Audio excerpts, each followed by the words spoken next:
वाकई में भाभी बहुत ही सुंदर लाई हैं आप। एकदम चांद का टुकड़ा है, चांद का टुकड़ा। बहू बहुत ही प्यारी है, मुझे तो बहुत सुंदर लगी। हाँ ठीक ही है, अच्छी है, मेरे बेटे के जोड़ की है एकदम। मैं अपने बच्चों के जैसी ही उनकी दुल्हने लेकर आती हूँ। बड़े बेटे की शादी भी ऐसे की थी और छोटे बेटे की भी शादी ऐसे की है, और सबसे छोटे वाले की भी शादी ऐसे ही करूंगी। हाँ बढ़िया तो है ही, बहुत सुंदर होने के साथ साथ जॉब भी करती है। ये तो सोनी पर सुहागा हो गया। आपका बेटा भी जॉब करता है, आपकी बहू भी सरकारी जॉब करती है, दो के दोनों बच्चे सरकारी हैं। अपना बढ़िया आराम से इनका परिवार चलेगा। हाँ दोनों सरकारी हैं, दोनों बच्चे सरकारी हैं। हाँ ये तो है, बहू भी मेरी सरकारी है। ये लो बहू, तुम्हारी मुंह दिखाई। हाँ लाओ लाओ, मैं ले लेती हूँ। अच्छा शशिकला, चलती हूँ मैं। वाकई में बहू बहुत ही सुंदर है, बहुत ही खूबसूरत है। मानना पड़ेगा तुम्हारी किस्मत को, बेटा भी सरकारी जॉब वाला, बहू भी सरकारी जॉब वाली, और फिर दो के दोनों अच्छा कमाने वाले, और बहू इतनी सुंदर भी, इतनी खूबसूरत भी। लक्ष्मी, ओ लक्ष्मी, आना जरा। माँ भी ना जब देखो तब मुझे लक्ष्मी लक्ष्मी बुलाती रहती है। क्या है माँ, क्या काम है? एक तो वैसे भी आपने मेरा नाम इस तरह का रखा हुआ है जैसे लगता है कि बहुत गुजरे जमाने की कोई लड़की हो। कोई अच्छा सा नाम नहीं रख सकती थी मेरा आप? अर्पिता, अंकिता टाइप का कुछ अच्छा सा? क्या ये आपने मेरा नाम रखा है लक्ष्मी? चुप कर, जा अपनी भाभी को लेकर अंदर जा। माँ, मुंह दिखाई की रस्म खत्म हो गई क्या? हाँ खत्म हो गई मुंह दिखाई की रस्म। अभी जा अपनी भाभी को लेकर अंदर जा, उसे अंदर उसके कमरे तक छोड़ कर आ। ठीक है माँ, मैं भाभी को छोड़ने जा रही हूँ, पर जब तक मैं भाभी को छोड़ने जा रही हूँ ना, कुछ करना नहीं आप। हाँ पहले से तय हुआ था हमारे बीच में, आप याद रखना जो। हाँ ठीक है मेरी रानी, पहले तो जाओ उसे कमरे तक तो छोड़ कर आ। कब से बेचारी भूखी प्यासी यहाँ बैठी हुई है। चल जा, चलो भाभी। माँ जी कितने का मुनाफा हुआ? माँ जी अरे मुझे भी कुछ बताएंगी? हे भगवान, तुम लोग ना जरा सा भी सब्र नहीं कर सकते हो। वही बहू की आगे ही शुरू हो गई थी दोनों की दोनों। हाँ नहीं तो देख रही हो मेरी बेटी को लक्ष्मी को, उसे कितना समझाया था, पर नहीं, बहू यहीं बैठी हुई है, इधर से कह रही है मेरे आने से पहले कुछ करना नहीं। अरे वो समझ नहीं जाएगी, अरे सरकारी नौकरी करती है, कोई पागल लड़की थोड़े है, उसे सारी चीजों का पता चल जाएगा। माँ मैं भाभी को छोड़ आई, चलो अब बंटवारा करते हैं पैसों का। देखो ना माँ कितना मुनाफा हुआ है। माँ मैंने तो सुना है किसी ने सोने की चेन भी दी है, वो चेन ना मैं लूंगी माँ। हाँ और माँ जी वो जो सोने का मंगलसूत्र आया है ना, उसे मैं लूंगी। हाँ चुप हो जाओ दो की दोनों, मैं किसी को कुछ नहीं देने वाली, सब मेरे पास ही रहेगा। सब मैं इकट्ठा करके रखूंगी, बाद में जिसको जैसी जरूरतें लगेंगी उसको वैसे दूंगी। ठीक है बात हुई माँ जी, बहू के आने से पहले आपने कहा था कि वो सरकारी नौकरी करती है, उसे किसी चीज की जरूरत नहीं है, उसको जो कुछ भी मिलेगा वो सब पर हम लोगों का अधिकार रहेगा। अब जब इतना सारा सब कुछ मिला है तो आप सब लेकर अकेले ही बैठ जाना चाहती हैं? माँ जी मेरा भी तो कुछ अधिकार है, मेरे भी तो कितने जानने वाले आए थे, उसे कुछ ना कुछ सामान दिया है उन लोगों ने, कम से कम वही सामान आप मुझे दे दीजिए। मेरी कितनी सारी सहेलियां आई थी इस शादी में, उन्होंने भी गिफ्ट दिए हैं। चुप कर, तेरे मायके से भी कुछ नहीं आया था और तेरी सहेलियां भी कुछ नहीं, एक तो फोटो देके गई हैं, ले लेना, लगा लेना अपने कमरे में। बढ़िया ही है, तेरी सहेलियों के तो 150 रुपए भी नहीं निकला, बता रही है बड़, सब खाना खा के सब गई, देने का किसी को ना कहो। देखो ना माँ जी तो धोखेबाज निकली, धोखेबाज माँ जी, धोखेबाज माँ जी। अब बताओ तो जरा, मैंने कितना कुछ सोच रखा था, मुंह दिखाई के पैसों से कहाँ कहाँ घूमने जाऊंगी, पिक्चर देखने जाऊंगी, शॉपिंग पे जाऊंगी, ये खरीदूंगी वो खरीदूंगी। माँ जी ने तो मुझे एक फूटी कौड़ी नहीं दी। हाँ नहीं तो सारे के सारे पैसे अपना दबाकर बैठ गई। आप बेकार में ही चिंता करती हो भाभी, मैं तो कहती हूँ कि बिल्कुल चिंता मत करो। माँ ने नहीं दिए तो क्या हुआ, भाभी तो देंगी। अरे वो सरकारी नौकरी कर रही है तो उनसे तो कुछ ना कुछ मैं निकलवा ही लूंगी। आप भी चिंता मत करो, आप भी उन्हीं से निकलवा लेना। जो माँ जी के पास है, मतलब जो माँ के पास है, आपकी माँ जी के पास है, वो तो हमारा है ही। जब हमारा मन करेगा हम ले लेंगे। और लेकिन अभी भाभी के पास जो है ना, उसे उनके पास से निकलवाना ज्यादा जरूरी है। मैं इसलिए कुछ नहीं सोच रही। हाँ मैं तो तुझे बड़ा सीधी समझती थी, तेरे पास तो मुझसे भी ज्यादा तेज दिमाग है। हे भगवान, मैं ही मूर्ख हूँ इस घर में। लगता है इस घर के लोगों के पास बुद्धि ना 400 की स्पीड से भी ज्यादा तेज चलती है, और एक मैं हूँ, मेरे पास तो दिमाग ही नहीं है। दुनिया का चालाकी मैं सोचती थी मेरे अंदर है, आज मुझे समझ में आ रहा है मेरी ननद तो मुझसे 100 गुना ज्यादा तेज है। भाभी बचपन से इंटेलिजेंट हूँ, बस कभी घमंड नहीं किया। ये क्या है, नई नवेली दुल्हन हो तुम, कितना कुछ समझाऊं तुम्हें मैं? क्या तुम्हारे माँ बाप ने तुम्हें जरा सा भी कुछ नहीं सिखाया है? हाँ नहीं तो सुबह से इस घर में सब उठ गए, सब उठकर चल फिर रहे हैं, छोटे छोटे बच्चे तक मेरे उठ गए, सब अपना चाय पानी कर रहे हैं, और तुम अभी तक यहाँ 6 बजे तक बिस्तर में ही पड़ी हुई हो। अरे उठो चलो नहाओ धो। और वैसे भी आज तुम्हारी चूल्हा पूजा की रस्म है, इस तरह से जब लेटी रहोगी सोती रहोगी तो घर में काम कैसे चलेगा? बिस्तर में लेटने से घर के काम नहीं चलते। हाँ समझी नहीं तुम? आई एम सॉरी भाभी, वो क्या है ना कि मैं बहुत थक गई थी, थकान की वजह से इतनी नींद आ गई कि बस सुबह आँख ही नहीं खुली। कोई बात नहीं, मैं बस अभी उठकर नहा धोकर तैयार होकर आ जाती हूँ। जल्दी करना भाई, मेरे टाइम में तो मुझे जगाने के लिए सासू माँ को आना ही नहीं पड़ा था। जब मेरा टाइम था मैं इस घर में दुल्हन बनकर आई थी, दूसरे दिन से 4 बजे मैं खुद ही उठ गई थी। उठकर पूरा अपना नहा धोकर तैयार होकर बैठ गई थी। जब सासू माँ मुझे लेने आई चूल्हा पूजा के लिए तो मैं उन्हें तैयार मिली थी। आजकल की लड़कियों को तो क्या ही कहो, सबके अलग ही नखरे हैं। नौकरी वाली है भाई, ज्यादा दिमाग होगा ना। अपना तो उठकर चले गए। मैंने तो कब से इनसे कहा था कि सुबह आपकी आँख खुलेगी अगर पहले तो आप मुझे उठा दीजिएगा, मेरी आँख खुलेगी तो मैं आपको उठा दूंगी। लेकिन अपना तो उठकर चले गए। इनकी वजह से भाभी की इतनी सारी डांट मुझे सुननी पड़ी। आने दो, आज रात को इनको बताती हूँ मैं। चलो भाई, तुम्हारी चूल्हा पूजा हो गई, अब लाओ मेरा नेक चार दो। मैंने तुम्हारी चूल्हा पूजा करवाई है तो तुम्हें मुझे नेक चार देना चाहिए ना। लाओ मुझे नेक चार दो। नेक चार? ये मतलब? ये भगवान, लगता है इसकी माँ ने इसे कुछ सिखाया ही नहीं है, सब मुझे ही बताना पड़ेगा। अरे बहू, तेरी चूल्हा पूजा की रस्म करवाई है ना इसने, तेरी जेठानी होकर, तो तुझे इसे नेक चार देना चाहिए। और चूंकि मैं तेरी सासू, इसलिए तुझे मुझे भी नेक चार देना चाहिए। नेक चार देने का मतलब है कि कुछ पैसे देने चाहिए, और वैसे भी तेरी जेठानी है तो 500 से कम तो नहीं देना चाहिए। अब आगे जैसा तू समझ। माँ जी, पर अभी तो मैं खाना बना रही हूँ, अगर मैं खाना छोड़कर गई तो ये खीर जल जाएगी ना माँ जी। अभी मैं खीर बना लेती हूँ, बाद में मैं। अरे कोई बात नहीं, खीर तूने बना दी है, मैं देख लूंगी। जा नेक चार ले आ, पहले नेक चार देकर तभी खीर परोसकर खिलाई जाती है, तभी शुभ होता है। जा। टोटल तो 1000 हो गए। ऐसे ऐसे करके तो सारे पैसे ही खत्म होते जा रहे हैं। लगता है मुझे जाने तक मेरे मायके वापस मेरे पास 1 रुपए भी नहीं बचेगा। हे भगवान, पर कहूँ क्या? कुछ कहूंगी तो फिर पता नहीं माँ जी को, दीदी को कैसा लगे। माँ जी मुझे दिन रात यहाँ कमरे में बंद रखती हैं और मैं कहीं बाहर भी नहीं निकल पाती। हमेशा जब तक जॉब पे जाती थी कितना आराम रहता था। आजकल तो जॉब पे भी छुट्टियां चल रही हैं। छुट्टी ली हुई थी शादी के लिए और वो छुट्टी लगभग 1 हफ्ते और चलेगी। लेकिन इस तरह से घर में रह कर ना पागल हो जा रही हूँ मैं। एकदम से एक कमरे के अंदर रहकर ना मेरी तबीयत खराब हो जा रही है। आप मुझे कहीं घुमाने क्यों नहीं ले चलते? चलिए ना, मुझे कहीं घुमा लाइए, मेरा भी थोड़ा मूड फ्रेश हो जाएगा। अब देखो क्या ही बताऊं, शादी में खर्चा भी बहुत सारा हो गया, कितना सारा तामझाम करना पड़ा, बहुत पैसे खर्च हो गए। देखो आई एम सॉरी, अभी तो मैं तुम्हें कहीं घुमाने नहीं ले जा पाऊंगा। अगली गर्मी की छुट्टी देखते हैं। हाँ भैया, भैया वो मुझे ना अपने स्कूल के लिए थोड़ी किताबें लेनी है, तो क्या है ना कि लगभग 5000 रुपए किताब के लग जाएंगे। और मेरी एक फ्रेंड का बर्थडे भी है भैया, तो मुझे अच्छे से अच्छा गिफ्ट देना है, तो लगभग 8000 रुपए। 8000 आप मुझे दे दीजिए और 2000 मुझे पॉकेट मनी दे दीजिए। क्या है ना कि कॉलेज आने जाने में आजकल रिक्शा कर लेती हूँ, बहुत धूप हो रही है ना भैया, तो लगभग 10,000 रुपए दे दीजिए। 10,000? अच्छा बहन, चल तू बैठ, मैं अभी चेक साइन करके तुझे दे देता हूँ। आते समय बैंक से तू अपना कैश करवा लेना, मैं तुझे साइन करके चेक दे देता हूँ 10,000 का। चल। मैं घुमाने के लिए कह रही थी तो इनके पास पैसे ही नहीं थे। बहन के ऊपर खर्चा करने के लिए, वो भी फिजूल खर्चा करने के लिए 10,000 रुपए दे रहे हैं। अरे इन्होंने पूछा भी उससे कि कौन सी किताबें हैं, कहाँ से खरीद रही है। 5,000 की कौन सी किताबें होती हैं? कौन से कॉलेज में पढ़ाई कर रही है जिसकी किताबें 5,000 की लगेंगी? बिना कुछ पूछे, बिना कुछ सोचे दोस्त को गिफ्ट करने के लिए इतना महंगा महंगा सामान जा रहा है। हे भगवान, ये कैसे पागलपन कर रहे हैं? अरे कम से कम बहन से पूछना तो चाहिए था कि कहाँ खर्च हो रहे हैं, कैसे खर्च हो रहे हैं। सीधा 10,000 निकाल के दे दिए। और मैंने जब घुमाने के लिए कहा तो अभी हमारे पास पैसे नहीं है। माँ जी, उनकी तनख्वाह आई है क्या? माँ जी, मुझे थोड़ी शॉपिंग करनी थी, थोड़े पैसे चाहिए थे। माँ जी दे दीजिए ना कुछ पैसे, उनकी तनख्वाह तो आई होगी ना, आप ही के अकाउंट में तो भेजते हैं वो। चुप कर बहू, जब देखो तब शॉपिंग करनी है, फिजूल खर्ची में तेरा दिमाग लगा रहता है। मैं जो रास्ता तुम लोगों को बता रही हूँ वो तो तुम लोगों की समझ में आता नहीं है। अरे तुम्हारी दूसरी देवरानी और तुम्हारा देवर दोनों सरकारी नौकरी कर रहे हैं। अब देखो, तुम जितना से जितना पैसा अपनी देवरानी से निकलवा सको ना उतना ही अच्छा है। वो तो सरकारी नौकरी कर ही रही है अपने मन से, तो इस घर में पैसे देगी नहीं। लेकिन अगर तुम लोग जितना से जितना ज्यादा से ज्यादा निकलवा सको ना उतना तभी अच्छा है। घर में जितने ज्यादा से ज्यादा पैसे रहेंगे उतना अच्छा रहेगा। घर में जो पैसे तुम्हारा पति भेज रहा है वो पैसे तो मेरे अकाउंट में आ ही रहे। अरे वो तो तुम्हारे खुद के ही है ना, जब तुम्हें जरूरत लगेगी मैं दूंगी। पर ऐसे एक्स्ट्रा पैसे अगर अपनी देवरानी से निकलवाए रहोगी तो बढ़िया रहेगा ना। शॉपिंग करनी है तो उसको जाके बोलो ना, कराए तुम्हें शॉपिंग। आखिर जेठानी हो तुम, उसकी हक बनता है तुम्हारा, करवा सकती है ना वो तुमको शॉपिंग। जाओ उससे जाकर कहो तुम्हें मेकअप प्रोडक्ट, साड़ी वाड़ी सब खरीद दे वो।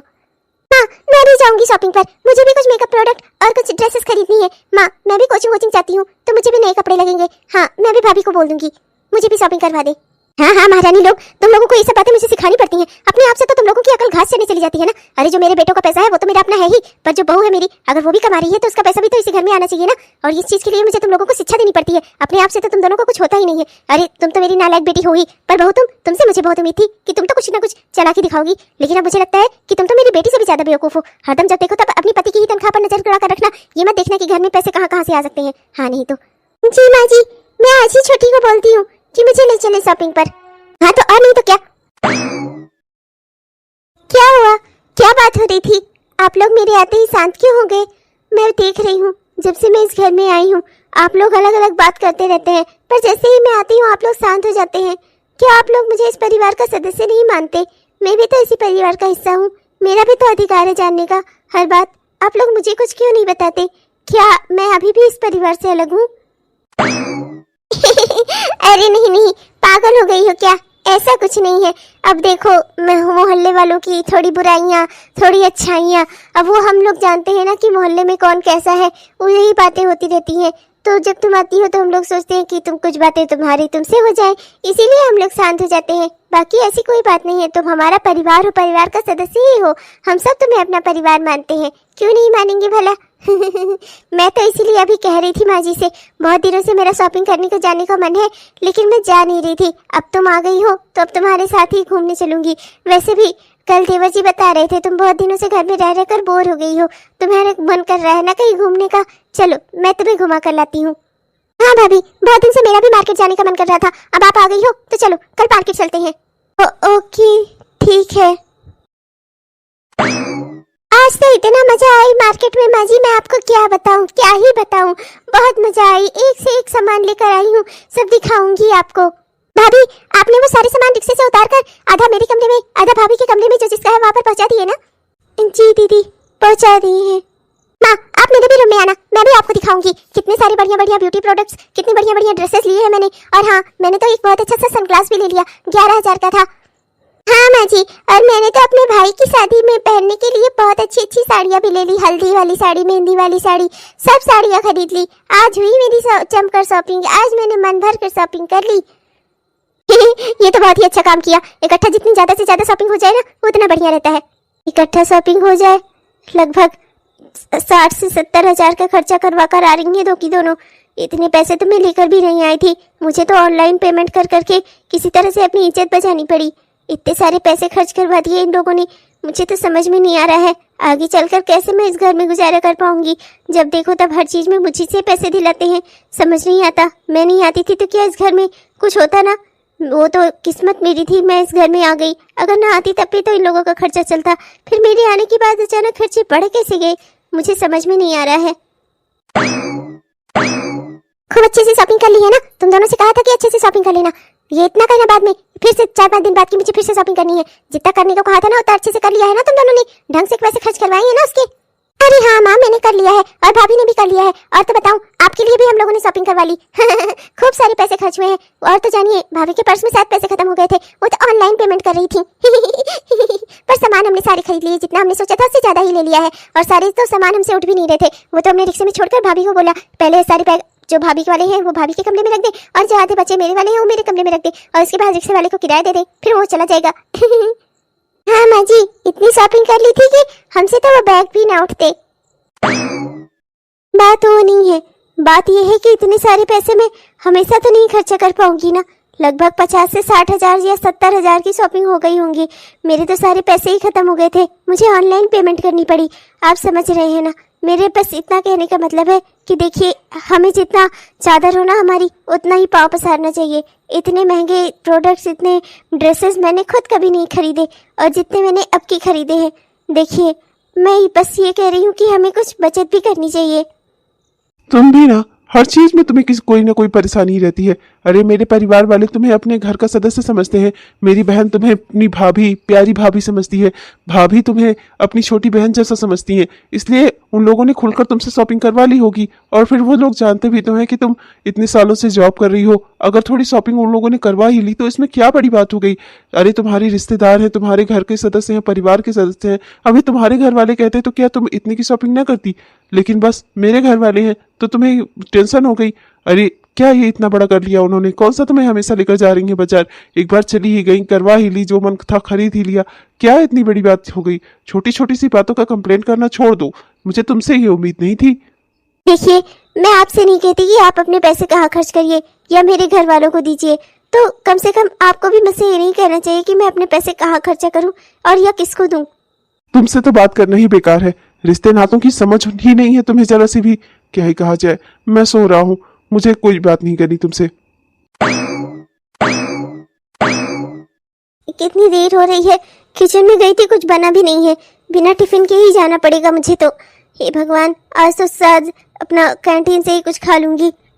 अरे देवरानी जी ऐसे छिपते छिपते कहाँ जा रही हैं? जरा इधर मेरी बात तो सुनिए। जी भाभी बताइए। भाभी जरा जल्दी बताइएगा, मुझे थोड़ा देर हो रही है, आज कुछ बना भी नहीं है और मुझे बाहर जाकर मैंने सोचा है कि कहीं से कम चाय पी लूंगी, वरना तो मुझे गैस की भी प्रॉब्लम हो जाएगी। कहीं ना कहीं से कुछ ना कुछ चाय बिस्कुट ही लेकर खा लूंगी तो थोड़ा मुझे ठीक रहेगा। बस इसीलिए थोड़ा और जल्दी निकलने की कोशिश कर रही हूँ। अरे तो आप ही की तो गलती है, क्यों सुबह सुबह देर से उठती हैं? हाँ, रोज 8 बजे उठेंगी तो क्या बना बनाया मिलेगा आपको? अरे ये आपका मायका नहीं है, ससुराल है ससुराल। मैं यहाँ 4 बजे से उठकर खाना बनाती हूँ और आप चाहती हैं कि आपको सब बना बनाया मिल जाए, 8 बजे सोकर उठे और खाना किचन में लगा मिले।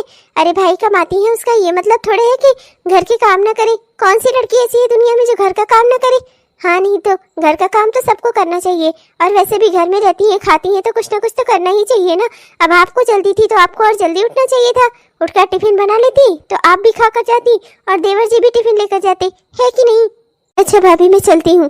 देखिए भाभी, अब आप जा ही रही हैं, आपको तो पता ही है आज कुछ बना नहीं है खाने में, तो अब हम लोग भी ज्यादा कुछ बनाएंगे नहीं। तो एक काम करिएगा, आप बाहर से आते समय ना खाना पैक कराती आइएगा। हाँ हाँ, वो क्या करना ना कि 4 बड़े बड़े वाले पिज्जा ले जाना। हाँ, उसी से हम सब घर पर खा लेंगे, मेरे दोनों बच्चे भी खा लेंगे, सब खुश हो जाएंगे।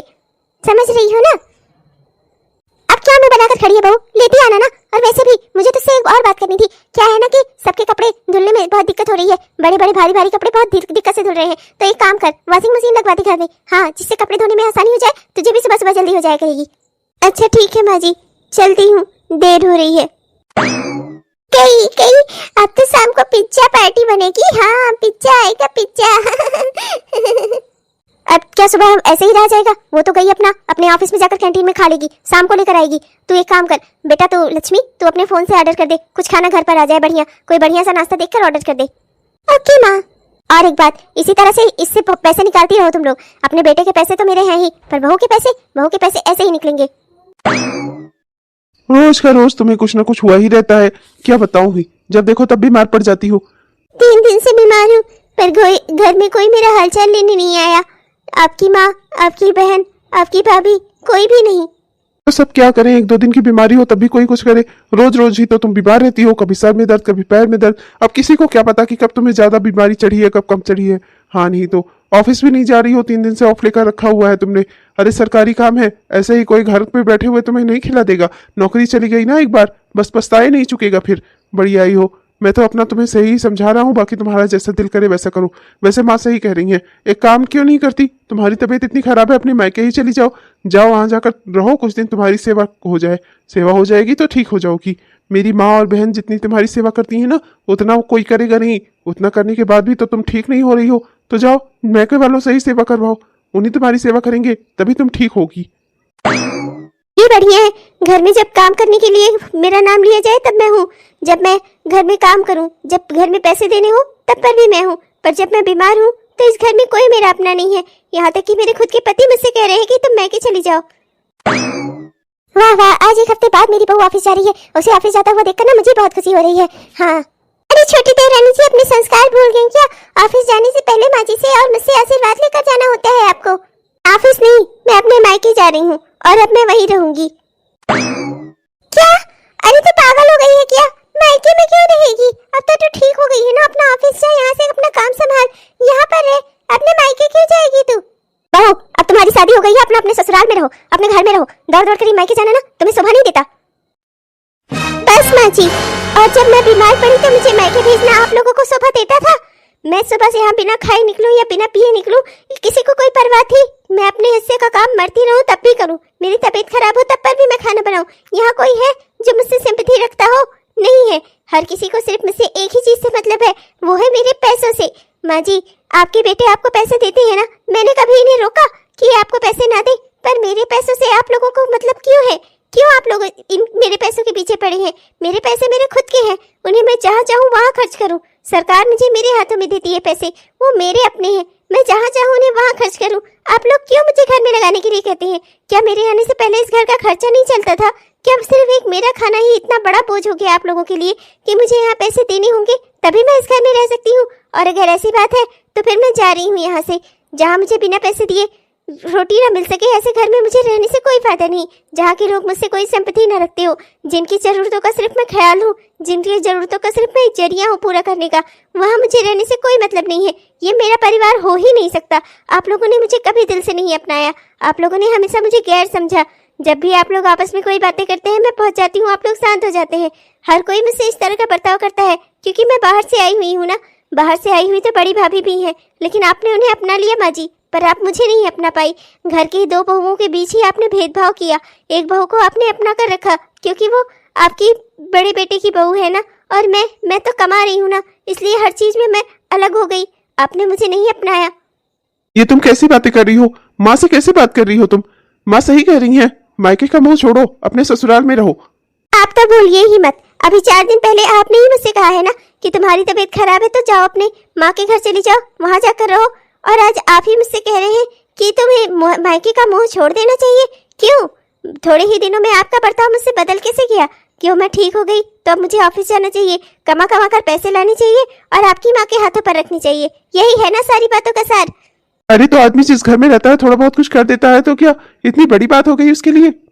दुनिया भर की औरतें अपने पति की कमाई पर अधिकार रखती हैं। मैंने कभी आपसे नहीं पूछा कि आप अपने पैसों का क्या करते हैं। मैंने कभी आपसे नहीं कहा कि आप अपने पैसे मुझे दीजिए। मेरे पैसों के हकदार आप कैसे बन गए? मैंने तो आपसे कभी नहीं कहा कि आप अपने पैसे माँ जी को मत दीजिए। कभी हमारा भी तो परिवार होगा, हमारी भी तो जिम्मेदारियां बढ़ेंगी, हमें भी तो पैसे बचा कर रखने चाहिए। पर मैंने अभी आपसे कभी बचत करने को नहीं कहा, तो आप मुझसे क्यों कहते हैं कि मैं अपने पैसे लाकर माँ जी के हाथों पर रखूं? क्यों? और माँ जी, आपने अपनी बड़ी बहू को तो अपनाया पर मुझे नहीं अपना पाई आप। शायद वजह थी मेरा कमाना, मेरे पैसे ही मेरे दुश्मन बन गए। माँ जी, आपकी बड़ी बहू तो आपके करीब हो गई पर मैं आपसे दूर हो गई। अब मैं इस घर में नहीं रह सकती। जिस घर के लोगों के दिलों में मेरे लिए कोई जगह नहीं है वहाँ मैं नहीं रह सकती। जहाँ सिर्फ जरूरतों को पूरा करने का मैं जरिया हूँ वहाँ मैं नहीं रह सकती। मैं आपको नहीं रोक रही कि आप जहाँ मन करे आप वहाँ रहिए, ये आपका परिवार है। मैं आपको इस परिवार से अलग नहीं कर रही, पर मैं इस परिवार में घुल मिल कर नहीं रह पाऊंगी। माँ, आप लोग मेरी जिम्मेदारी हैं, मैं आप लोगों की जिम्मेदारी से मुंह नहीं मोड़ूंगा, पर वो भी मेरी पत्नी है, मैं उसे भी नहीं छोड़ सकता माँ। और ये अलग की बात है कि मैं आप लोगों की जिम्मेदारी पूरी तरह से उठाऊंगा जैसे हमेशा उठाता हुआ आया हूँ। पर अगर मेरी पत्नी आप लोगों के साथ नहीं रहना चाहती तो मैं उसे लेकर अलग रहूंगा, पर मैं आप लोगों के साथ नहीं रहूंगा माँ, लेकिन मैं रहूंगा अपनी पत्नी के साथ ही। हाँ, लेकिन मैं इस घर की जिम्मेदारियां उठाऊंगा, पूरी तरह से उठाऊंगा। अपनी बहन की शादी में, पढ़ाई में, सब में जितना मुझसे हो सकेगा उतना मैं खर्चा करूंगा माँ। अब मैं अपने परिवार के लिए हमेशा खड़ा रहूंगा, पर अभी इस समय मुझे मेरी पत्नी का साथ देना बहुत जरूरी है माँ। गलत तो मैंने भी किया है उसके साथ, चाहे किसी भी बात में आकर, पर अब मैं अपनी जिम्मेदारी को समझूंगा माँ। अजी, मैं आपसे कहती थी कि थोड़ा थोड़ा लेते हैं, लेकिन आपकी ज्यादा के लालच ने ना पूरा चला गया माँ जी। माँ जी, पापा जी के भी पैसे आप रखती हैं, खेती बाड़ी के भी पैसे आप रखती हैं, दूध के भी पैसे आप रखती हैं, मेरे पति की भी कमाई आप रखती हैं, छोटे देवर जी जो कमाते हैं वो भी आप रखती हैं। अरे इसी तरह से तो बहुत पैसे आप रखती हैं माँ जी।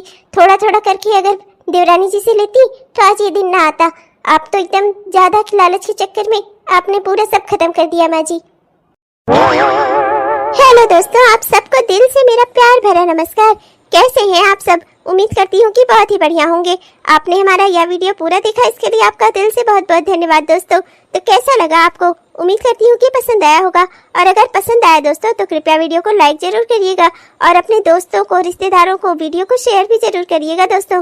और हाँ दोस्तों, हमारे जिन भी दोस्तों ने अभी तक हमारे इस चैनल को सब्सक्राइब नहीं किया है, कृपया सब्सक्राइब कर लीजिए दोस्तों। सब्सक्राइब करके वो बेल आइकन दबाकर ऑल नोटिफिकेशन को ऑन कर लीजिए, जिससे हमारे इस तरह के वीडियोस आप तक हर दिन पहुंचते रहे। और हाँ, हमारे प्यारे प्यारे दोस्तों, अपने प्यारे प्यारे कमेंट्स भी हमें जरूर लिखिएगा। आपके प्यारे प्यारे कमेंट्स का ना हम दिल से इंतजार करते हैं दोस्तों। तब तक के लिए चलती हूँ, मिलूंगी आपको कल के वीडियो में। तब तक के लिए बाय बाय।